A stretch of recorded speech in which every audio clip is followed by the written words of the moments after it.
It's the Las Vegas Sportsline. Welcome aboard. It's the Friday edition of the Las Vegas Sportsline. Heading into the weekend, Teddy Covers us here. Ted Savrinsky, I'm Dave Koch, and Clay Baker's at the controls. A little later on, we will break down UFC 224 taking place this weekend. Good card. And we'll have Matt Holt with us to do just that. First off, let's touch on Dwayne Casey for a moment, Teddy. Congratulations, you're the Coach of the Year. And by the way, you're fired. He never should have been Coach of the Year. That was ridiculous. And so there's a case of the vote being wrong. And he's out. Brad Stevens should have been the Coach of the Year. I don't even know how it was anybody else. Well, Brad Stevens didn't get a vote for Coach of the Year. And, you can make a case for all kinds of guys. You can make a case for Mike D'Antoni being Coach of the Year. You can certainly make a case, I think, a pretty good case for Quinn Snyder. Absolutely. In Utah, fantastic. Nate McMillan, I think, is a legitimate Coach of the Year candidate. And, of course, the aforementioned Brad Stevens. But Dwayne Casey guided a team that wasn't that highly regarded to the best record in the Eastern Conference in the regular season. So he gets that award. Dwayne Casey Maybe got that's fired. Why they should let these awards stand through the playoffs. Because it does. I mean, how ridiculous does it sound? Hey, you did a great job. You're Coach of the Year. And then they fire the guy. And by the way, I don't know anybody, I'm not hearing anybody saying, how can they fire Dwayne Casey? Quite honestly, he's been terrible in the playoffs. He's basically the Marvin Lewis of the NBA. From a playoff standpoint, he has been. But on the other hand, you forget the accomplishments that Marvin Lewis and Dwayne Casey have put together, because the Cincinnati Bengals were a sad sack franchise. I mean, as bad as it gets, as were the Toronto Raptors. Yep. I mean, this was a bad team going nowhere with a bunch of cast-offs from other players. And, Dwayne Casey crafted that squad into the best record in the Eastern Conference. He deserves some credit for that. But the NBA, this isn't the first time this has happened.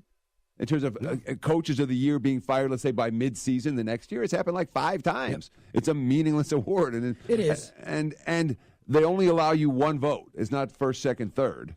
And that's how Dwayne Casey won the vote. But to see Toronto make him the fall guy for their postseason struggles, I don't know that it's Dwayne Casey that makes Kyle Lowry and Kyle DeRozan disappear every April. Although part of it is, I mean, I'm a believer in what most coaches believe, which is you got to trim your rotation come playoff time, and you've got to have your best guys on the court. And if they don't deliver at that point, then that's another issue. And they didn't deliver, true enough. But I still think there were too many instances where he had 9th and 10th guys on the court, and maybe they're not supposed to be out there. Casey's the fall guy here for DeRozan and Lowry's failures. You have to fire someone. Lowry and DeRozan are under fatter contracts than Casey. Casey gets shown the door. The Winnipeg Jets knocked off the Nashville Predators. Great stat from Ralph Michaels, who did some research on teams that win Game 6 on the road and then are at home in Game 7 in the National Hockey League. They lose more than they win. They lose about 60% of the time. And we thought there was a logical rationale for that, which is that the team has a tendency to relax, going home and thinking, we just won Game 6 on the road, now we've got Game 7 on our home ice. But the home ice in the NHL isn't that strong to begin with. It's even less strong when the road team is making its 4th appearance on said road ice in the playoffs. They're used to the surroundings. Winnipeg, the better team from the get-go last night. Pekka Rinne was not good in goal for Nashville, got lifted early in the first period after giving up 2. The Jets are moving on and facing the Golden Knights. And from all indications, the worst possible matchup for the Golden Knights, where things get serious right about now. But last night, and absolutely, we give Ralph Michaels credit. Let's give us credit. We gave out that stat and said this is meaningful because the sample size was significant. Used the Jets as the play of the day yesterday. The play of the day is running pretty good this week. Yes, they are. But from how the game flow goes standpoint, what do we talk about? Ride the hot goalie. The hot goalie from Game 6 was not the hot goalie in Game 7. It sure wasn't. Real early. But it was another. The momentum matters so much early in these big games in hockey. I think more than any other. In basketball, you can withstand an early run. In hockey, one goal means more than 10 points, basically. Mm-hmm. Well, good stuff. And we will make the marquee matchup today. The Wager Talk marquee matchup will be tomorrow's game between the the Vegas Golden Knights and the Winnipeg Jets. It's going to easily be the highest betting volume option, I should say, for locally this weekend, which is, maybe never heard that before, an NHL game, but it's going to be the big bet game this weekend. Easily. No question about that. Also, we will look at the Cavs and Celtics as our featured game in the second half of the show when we start breaking down contests. Right now, though, it's time to check out our Friday 4 at 4. 1, 2, bring it to the boat. Put them fours up. Put the fours up, I said. Do it right now. Tonight's action is just around the bend, and the guys want to get your night off to a great start. 4. It's the Las Vegas Sportsline's 4 at 4. Not 1, not 2, not 3, but 4. Unbelievable. And we will start it off with the Eastern Conference Finals getting underway tonight as the Tampa Bay Lightning play host to the Washington Capitals. Pretty big price on the game, not surprising.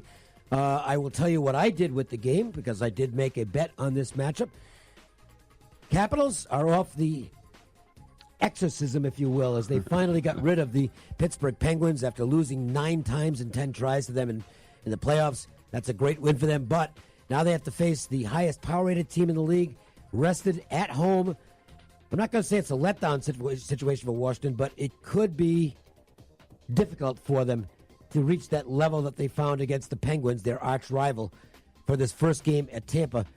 Teddy, I laid the 1.5 goals in this game. I think Tampa wins in regulation. I don't want to lay the price on the money line, so I'll take my gamble on the puck line, -1.5 plus 160. I thought that was the way to play. Yeah, I certainly wouldn't lay, I'm seeing -180 as a prevailing line in town, -190 in some spots, and even -$2 in faraway places. I'm not inclined to lay that price. When we talk about the Caps, we've said it basically every time we've talked about them on the show. This year feels different for Washington. It does. And it's felt different. And we think about where the Caps have been making money here in the postseason. It hasn't been at home. They're winning games in every series on the highway. I understand that Tampa matched up pretty well against Boston the last few games, but the Bruins were terrible in that series. To take nothing away from the Lightning's accomplishment because they completely outplayed them, the Bruins were really bad, and their goaltending was bad. Sure. And the Caps haven't been bad this postseason. So to me, if I wasn't getting involved in the puck line, I wouldn't get involved with the favorite at all. Mets and Phillies matching up. Steven Matz will take them out against Jake Arrieta. The Mets have really been battling it lately. I think getting the day off yesterday could be a bit of a plus for them. It comes at the right time. The Phillies, meanwhile, completed a very good series at home against the Giants. They are facing a lefty, and they've done some damage to lefties this year. Phillies are a big favorite in this game. There's been this was very interesting in terms of the line movement in this game. The early number in the game was -160, -165, I think I might have seen. And it plummeted. The early money came pouring in on the Mets, which I think was value driven by the numbers crunchers. And the public has now jumped in on the Phillies in a big way today. They're drawing tremendous action in terms of the ticket count. It's roughly 3 out of 4 tickets on the Phillies. The line has gone back up into the 150 range.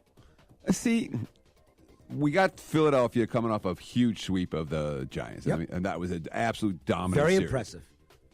It's not the first time they've done that at home this year. They're 15-5 on this field. Yep. And the Mets aren't hitting. If Philadelphia gets to 5, the Mets aren't going to win that game.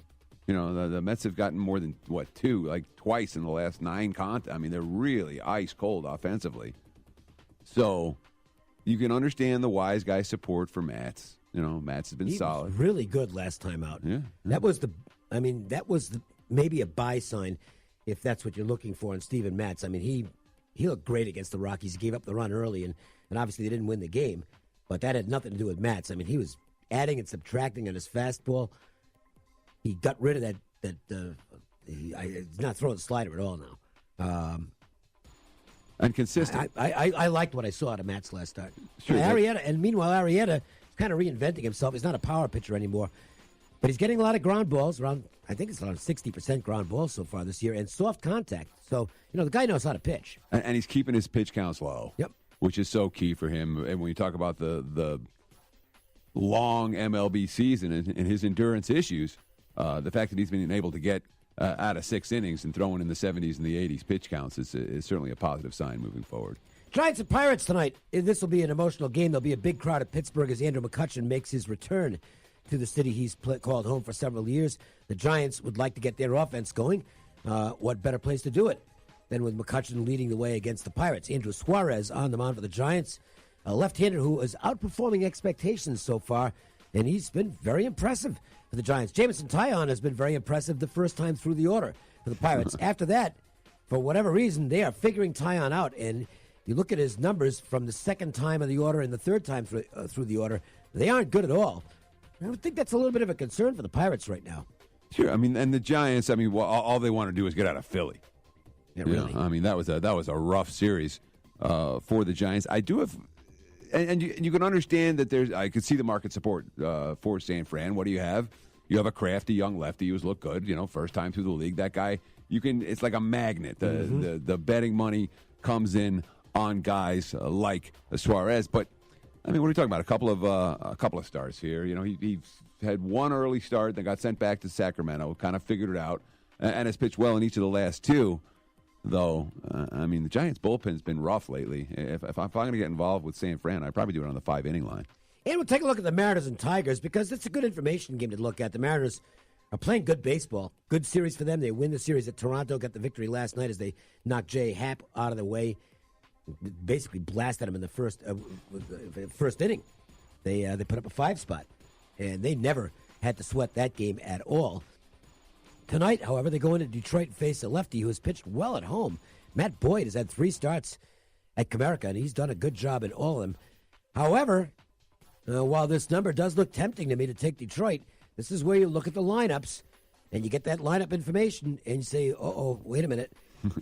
2 of the 3 leadoff guys in the Detroit batting order are on the disabled list. Leonis Martin has now joined Miguel Cabrera on the DL. Nick Castellanos missed the last game, and last I saw, his availability was in question tonight. I have not checked the lineup in the last hour or so. It should be out now, so you can check for yourself. But that would be 3 of their top 5 guys in the lineup that are missing if Castellanos is out. That's not a good thing to do, playing on a team that's missing that many guys, especially when they're not exactly the most offensively adept team out there anyway. It's, to me, explains why the value might not be what it seems on the Tigers as home dogs in this game. On the other hand, Gonzalez, he's got a 2-to-1 fly ball ratio his last couple games. He's coming off a 100-pitch outing. In theory, this is supposed to be the game that he gets lit up. Yes, it is. Yeah, my first circle went on the Tigers here. But then it's like, wait a minute. You got a lot of guys missing here. And, Mikey Matuk's probably going to be in the lineup instead of Leonis Martin now. And Mikey Matuk can't hit. These are problems. Of course, Boyd's got a worse fly ball ratio than Gonzalez does. Good park. It's a good park to throw fly balls in. Sure, and they stay in the park there. And it's supposed to be overcast, chilly, chance of rain. I oftentimes worry about taking overs in those chance of rain games. You sometimes see the strike zone get a little bit wider than it might have been otherwise. More previews coming up later, but right now the preview focus is going to go on the UFC. The event this weekend is UFC 224, and who better to talk about it than Matt Holt? I'll value his opinion over just about anybody's in the UFC. He really knows the action. From the undercard to the main event, Matt joins us right now on the Fleming's Town Square Magnum guest line. And by the way, let you know that I had a great dinner there at Fleming's last night. Fantastic. Bone-in ribeye, prime, baked potato, some iced tea. You're killing me here. Decaf. I'm hungry already. Oh, my goodness. The steak is just absolutely fantastic. I don't know if there's any availability left for Mother's Day, but it doesn't matter. Call for reservations if you're going in the evening. 702-407-0019. You want to take a shot on Mother's Day this weekend, call now and find out if there are any available tables. They're open all day because they've got a Mother's Day brunch at Fleming's Town Square. The number again, 702-407-0019. They've added some great items on the menu recently. Check it out at Fleming's Town Square. Matt Holt with us right now. Hi, Matt. How are you? Dave, Eddie, how are we doing this wonderful Friday afternoon? Well, good, and I'm looking forward to this weekend's action because it's an interesting fight card in that the main event looks like it might not be the best in terms of competitiveness.